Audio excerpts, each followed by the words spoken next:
Hi guys! For today's video, samahan niyo naman kami na asawa ko na pumunta sa Gloria Outlet.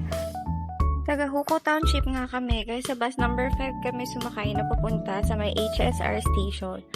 So, siya nga pala namin ngayon dahil 3 days off ang asawa ko at ako naman 3 days off din gawa ng holiday ngayon dito sa Taiwan. Inabot na nga kami ng 1.5 oras sa bus pero hindi pa kami nakakarating kaya naman bumaba na kami sa may Sheraton bus stop. Sa tapat nga ng bus stop ay itong Shabu Shabu restaurant na meron ding branch dun sa may RT Mart. Pagpasok nga namin dito ay may nag-assist ka agad sa amin papunta sa table namin. Pumili lang kami ng soup base at sinabihan kami na for 2 hours ang stay namin dito. Pangalawang beses ko na nga na makakakain dito at first time naman ng asawa ko. Advance celebration na nga namin to para sa birthday ko dahil sa mismong araw ng birthday ko ay may pasok naman ng asawa ko. Sulit na sulit nga yung mga ganitong kainan dito sa Taiwan, lalo kung malalakas naman kayo kumain. Ang ganda nga rin ng ambience nitong restaurant sa loob at marami kayong mapagpipilian dito na pwede nyong ilagay sa soup base ninyo.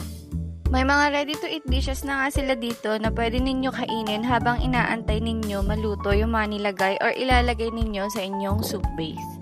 Kumain nga lang kami at nagpahinga dahil kailangan namin bumalik kung saan kami bumaba kanina para makasakay ulit papuntang Hsinchu HSR Station.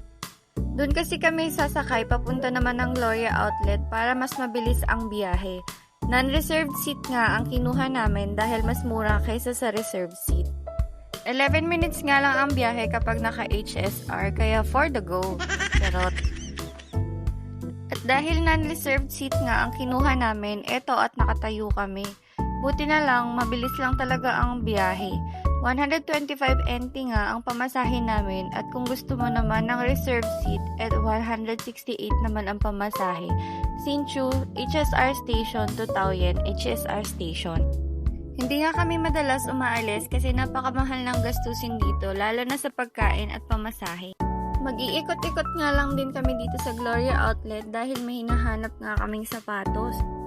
Magdadalawang taon na nga dito sa Taiwan itong asawa ko pero iilan pa lang ang napupuntahan namin dahil nga hindi naman nagtutugma ang day off naming dalawa.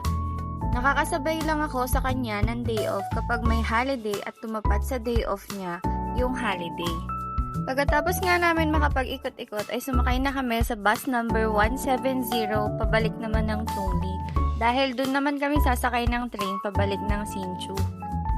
Hindi naman kami nagmamadali umuwi kaya naman hindi na kami nag-HSR. Pupunta pa kasi kami sa FE21 at Big City kapag may oras pa. Siya hanggang dito na lang, hanggang sa susunod na gala sa Taiwan. Bye-bye!